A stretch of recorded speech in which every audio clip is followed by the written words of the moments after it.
Hello friends, welcome to my channel BBA fun. और आपने हमारे डेमो वाले वीडियो को बहुत ज़्यादा प्यार दिया है, इसीलिए मैं इस वीडियो को आज ही अपलोड कर रहा हूं आप लोगों के लिए। तो देखिए, सबसे पहले हमने कहा था कि कोई भी एप्लीकेशन अगर आप एक्सेल में ओपन करते हो तो एक्सेल दिखाई ना दे डायरेक्ट। जैसे कि मैंने डेमो ही बताया था कि जब आप इसे ओपन करते हैं तो आप देखेंगे यहाँ पे जस्ट आपका यूजर फॉर्म ओपन हुआ है, एक्सेल फाइल ओपन नहीं हुआ है। राइट, चलिए ये सब तो हम बता चुके हैं।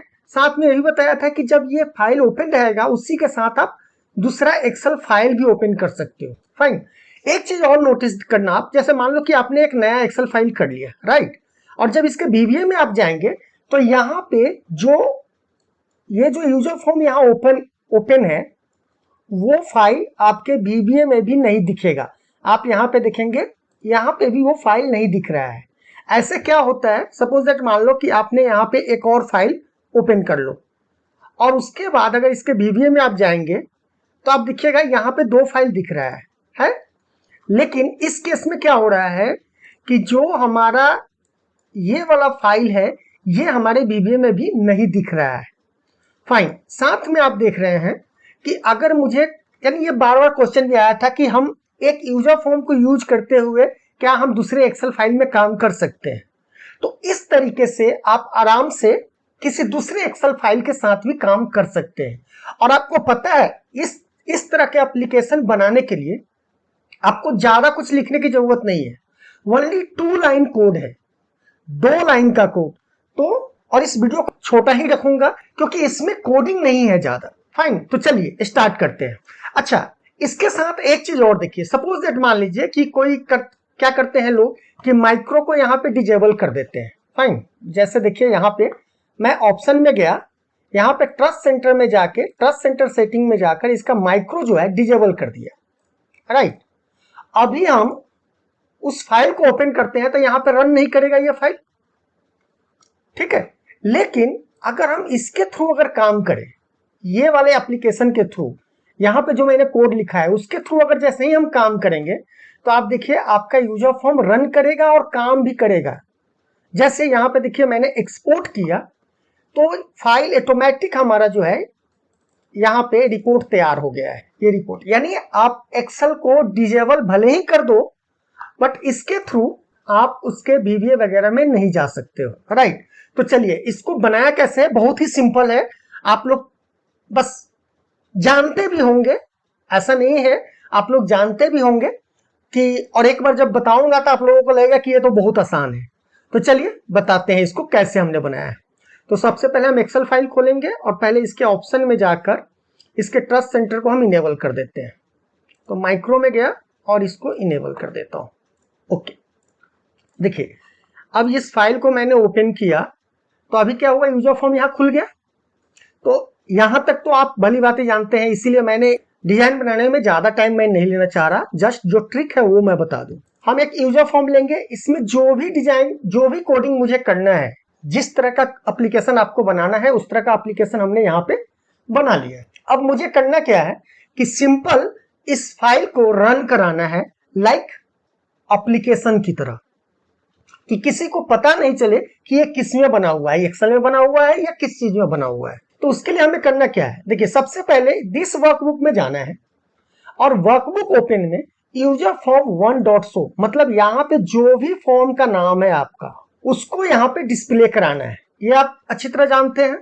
राइट, उसके बाद आपको क्या करना है, सिंपली एक नोटपैड ओपन करना है या आप यहीं पे लिख लीजिए, एक मॉड्यूल इंसर्ट कर लीजिए और यहाँ पे अभी कुछ भी बना लीजिए, डिम ओपन फाइल। सबसे पहले करना है set my app equal to create object, और क्रिएट ऑब्जेक्ट क्या करना है, एक्सेल डॉट एप्लीकेशन।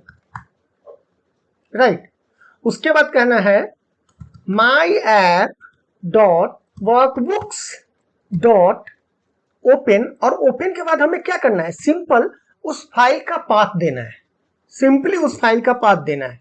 तो मान लीजिए कि मैंने ये लिया और इस फाइल को कॉपी एज ए पाथ कर लिया। राइट, और यहां पे हम इसे पेस्ट कर देंगे। उसके बाद यहां पे करेंगे माई ऐप डॉट क्विट, यानी जैसे ही हम यूजर फॉर्म क्लोज करेंगे, बेसिकली ये काम कैसे करता है देखिए, ये जैसे ही आप इस फाइल पे क्लिक करेंगे तो ये क्या करेगा, इस फाइल को ओपन कर देगा, और जैसे ही ओपन होगा तो आपका क्या यूज हो रहा है, यूजर फॉर्म, और जैसे ही आप यूजर फॉर्म को क्लोज करेंगे ये कोड आप तुरंत रन करेगा और माई ऐप डॉट यानी जो आपका एक्सेल है वो बाहर आ जाएगा, राइट। अब इसको आप क्या कीजिए, जस्ट कॉपी कर लीजिए, कट कर लेता हूं, ठीक है, और एक नोटपैड में चलिए और सिंपली इसे पेस्ट कर दीजिए। और इसको सेव किस में करना है तो ध्यान रखिएगा, यहां पे इसको सेव करने का तरीका है, एक्सटेंशन जो होगा वो होगा VBS, मतलब विजुअल बेसिक स्क्रिप्ट, राइट। तो हम यहां पे कर देते हैं myapp.vbs और इसको डेस्कटॉप पे हम सेव कर देते हैं। अब इसको यहां पे हम बंद कर दिए, इस फाइल को भी हम बंद कर देते हैं। ये हमारा myapp.vbs हो गया। अब जैसे ही आप इसे डबल क्लिक करेंगे, अच्छा इसमें हमने गलत कर दिया है, एक्सेल डॉट एप्लीकेशन में देखिए स्पेलिंग हमने मिस्टेक कर दिया है, यहां पे देख रहे हैं ना, एक्सेल डॉट एप्लीकेशन में TI हमने छोड़ दिया है। अगर आप इसको देखेंगे तो ये हमने गलती किया है, तो इसको ओपन विथ नोटपैड करके यहां पे एप्लीकेशन को सही कर देंगे, राइट। अब इसको क्लोज करके इसको डबल क्लिक कीजिए, तो ये देखिए आपका एप्लीकेशन खुल गया। अगर आप यहाँ पे रिपोर्ट जैसे ही क्लिक करेंगे तो देखिए कर रहा है ना, file name DB project already exist in the location, do you want to replace it. अब यहाँ पे देखिए ये आपको क्या कर रहा है, ये यहाँ पे ये क्या कर रहा है, ये कर रहा है कि एक अलर्ट दे रहा है, जिससे पता चल रहा है कि ये जो एप्लीकेशन है ये क्या है, माइक्रोसॉफ्ट एक्सेल का है। अगर इसको चाहते हैं कि ओवरराइट कर दे, ये चीज आए नहीं, जो रिपोर्ट है उसी पे ओवरराइट कर दे, राइट। तो इसके लिए आपको क्या करना है, यस अभी कर दीजिए और इसे हम बंद कर देते हैं। माई ऐप क्विट का भी स्पेलिंग हमने गलत किया है, myapp.quit, अच्छा ई हमने गलत लगा दिया है। देख रहे हैं ना कि बाद में क्या हो रहा है, जब आप यूजर फॉर्म बंद कर रहे हैं तो क्यूट वाला कोड जो है एग्जीक्यूट कर रहा है। तो यहाँ पे चलिए ओपन विथ नोटपैड और इस क्विट को सही कर दीजिए, सेव कर देते हैं। अब इसको ओपन करके इसे हम क्लोज करते हैं, तो अभी क्लोज हो गया, राइट, ओके। अब देखिए ये जो ओवरराइट करने का जो मैसेज आ रहा था, आप चाह रहे हो कि वो ना आए, तो उसके लिए हमें क्या करना होगा, यहां पे जाएंगे नोटपैड में और यहां पे लिख देंगे myapp.display_alert इक्वल टू फॉल्स।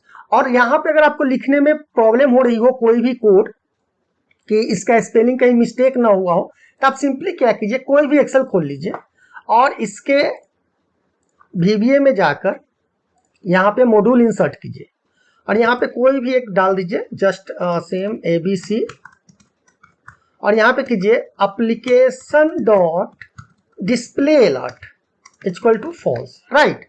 अब यहाँ से लेके यहाँ तक इसको कट कर लीजिए, राइट, ये डिस्प्ले अलर्ट का हो गया। और इस VBS में जाकर यहाँ पर इसको पेस्ट कर दीजिए कि माई ऐप हमारा एक्सेल हो गया, वहां पे हम एप्लीकेशन यूज कर रहे थे, यहाँ पे हमारा एप्लीकेशन कौन है, माई ऐप है, तो my app dot display alert equal to false.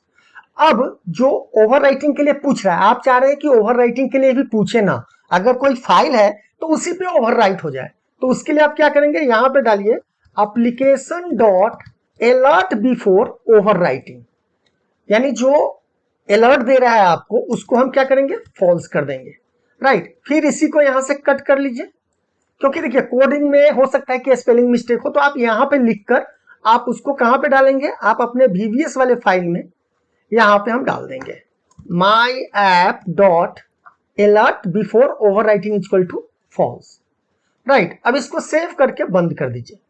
अब इससे जो है हम दोबारा से रन करते हैं, जब हम इसको दोबारा रन कर रहे हैं तो ये हमारा एप्लीकेशन खुल गया।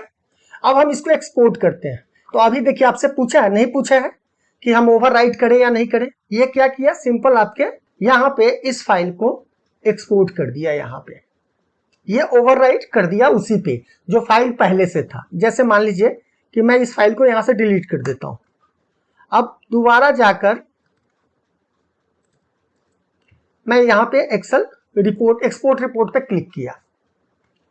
अब इस फोल्डर में जाएंगे और देखिए यहाँ पे रिपोर्ट फाइल बन गया और इसको आप ओपन करेंगे तो वो फाइल यहाँ पे आ गया है। अब इसमें आपको कुछ ऐड करना है, एडिट करना है, प्रिंट देना है, एवरीथिंग एक ही चीज से हो जाएगा। और आप देखिए कोड हमने कितना लिखा है यहाँ पर, इसको हम बंद कर दें, यहाँ पे हम इसका कोड देखें तो हमने कितने लाइन का कोड लिखा है, मात्र। अब इसको क्या करना है, मुझे इसका आइकॉन चेंज करना है। सपोज दैट मान लीजिए कि मैं इसको डिलीट कर देता हूं क्योंकि इसी का था। अब इसका आइकॉन हम चेंज कर देंगे। हम प्रॉपर्टी में जाएंगे, चेंज आइकॉन में जाकर, सॉरी इसका हम चेंज आइकॉन नहीं करेंगे, तो इसको क्या करेंगे, इसको कट करके हमारा जहां फाइल है, एक्सेल का फाइल है, वहां पे हम इसको पेस्ट कर देंगे, राइट। और इसको कॉपी कर लेंगे, कॉपी करके यहाँ पे हम पेस्ट शॉर्टकट कर लेंगे और इसका नाम कर देंगे app.exe, यानी जो भी डाल सकते हैं आप। और इसके प्रॉपर्टीज में जाकर, इसके चेंज आइकॉन में जाकर ब्राउज करके हमने ये आइकॉन फाइल बना रखा है। आइकॉन कैसे, कोई भी जेपीजी फाइल को आप आइको फाइल में, ICO फाइल में ऑनलाइन कन्वर्ट कर सकते हैं। तो आइको फाइल में कन्वर्ट करके आप जैसे ही यहाँ पे ओके करेंगे तो यहाँ पे देखिए आपका ये आइकॉन आ गया। अब इस पे डबल क्लिक करेंगे और आपका एप्लीकेशन खुल गया। अब इसके साथ आपको दूसरा एक्सेल फाइल खोल के इसमें कुछ काम करना है तो भी काम कर लीजिए। आप अगर माइक्रो डिजेबल कर देंगे तो भी कोई फर्क नहीं पड़ने वाला है। आप ओपन करिए, ऑप्शन में जाइए, ट्रस्ट सेंटर में गया, trust centre micro setting disable, अब इसको क्लोज कर दीजिए। अब इसे ओपन करके देखिए तो ये देखिए आपका क्या हुआ, ये एप्लीकेशन खुल गया, काम करेगा, सेव, यानी एवरीथिंग सारा काम करेगा। और बट यहाँ पे एक्सेल फाइल आपको इसका दिखेगा ही नहीं। आप इसके VBA में भी जाएंगे तो यहाँ पे वो फाइल दिखेगा ही नहीं, राइट। अच्छा, एक लोगों का क्वेश्चन था कि अगर इस कोड के थ्रू अगर रन करते हैं और एंटीवायरस हो आपके सिस्टम में तो नहीं चलता है। ये तो मैंने अभी चेक नहीं किया है, बट मेरे सिस्टम में ऑलरेडी यहाँ पे एंटीवायरस है और ये इनेबल है, आप देख सकते हैं। उसके बावजूद भी ये काम कर रहा है। Okay fine.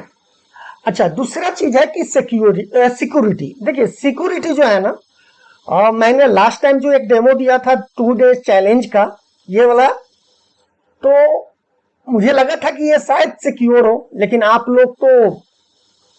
लोगों में से कुछ लोगों ने उसे ब्रेक कर दिया है। और तो मैं काम कर रहा हूं और कि इसको थोड़ा सा और कैसे सिक्योर किया जाए, क्या कोई मेथड है। क्योंकि देखो फाइनली आप इस पे अगर कुछ काम कर रहे हो तो आप चाहोगे कि आपका एप्लीकेशन जो है वो सिक्योर हो, कोई इसको ब्रेक ना कर पाए। तो मैं कोशिश कर रहा हूं कि कोई उसे ब्रेक ना कर पाए, और जैसे ही मैं उसमें सफल होता हूं मैं जरूर आप लोगों को उसका वीडियो डिटेल में बताऊंगा। तो आई होप आपको ये वीडियो अच्छा लगा होगा। अगर वीडियो अच्छा लगा हो तो प्लीज इसे लाइक, शेयर एंड सब्सक्राइब करना ना भूलें। इसी के साथ धन्यवाद। और अगर आपका कोई फीडबैक हो तो प्लीज कमेंट बॉक्स में जरूर डालें।